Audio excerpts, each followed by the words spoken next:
Il y a urgence à agir parce que, comme je le dis souvent, les dépenses de santé dans ce pays progressent chaque année. Chaque année, le Parlement vote une autorisation de dépenses importante. Cette année, c'est encore un peu plus de 4 milliards d'euros qui seront consacrés en plus à nos dépenses de santé. Et donc, il faut que nous arrivions en quelque sorte à dépenser mieux. Donc ça nous oblige sur un certain nombre de postes.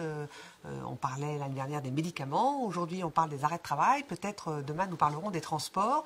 Ça nous oblige à être vigilants et à faire en sorte que chaque euro utilisé le soit à bon escient. Vous avez répété à plusieurs fois ce matin, l'idée n'est pas de culpabiliser le patient, mais finalement de réguler, d'arriver à des bonnes pratiques. Oui, voilà, je pense que l'idée avec cette campagne sur les arrêts de travail n'est pas de culpabiliser les assurés sociaux, les patients qui sont malades. Le sujet n'est pas là. Le sujet est d'interpeller nos concitoyens sur l'usage qu'ils font de notre système de santé.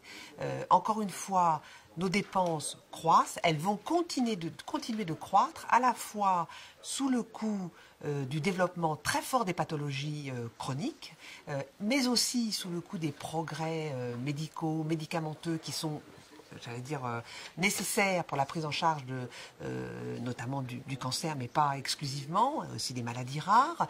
Donc, si nous voulons pouvoir consacrer nos financements à ces pathologies, eh bien, il faut que nous soyons vigilants sur la façon dont nous utilisons eh bien, aujourd'hui les médicaments. C'est vrai que les Français sont, on va dire, au palmarès des plus gros consommateurs de médicaments. La consommation de transport, là aussi, nous nous situons en très très bonne place. Et puis, les arrêts de travail qui, bien entendu, ont leur utilité, ont leur justification, mais encore une fois, qui appartiennent aux médecins. C'est aux médecins de prescrire l'arrêt de travail, c'est à lui d'en arrêter la durée. Et le patient, eh bien, n'est pas en situation, comme on le voit derrière moi, de négocier la durée de cet arrêt de travail.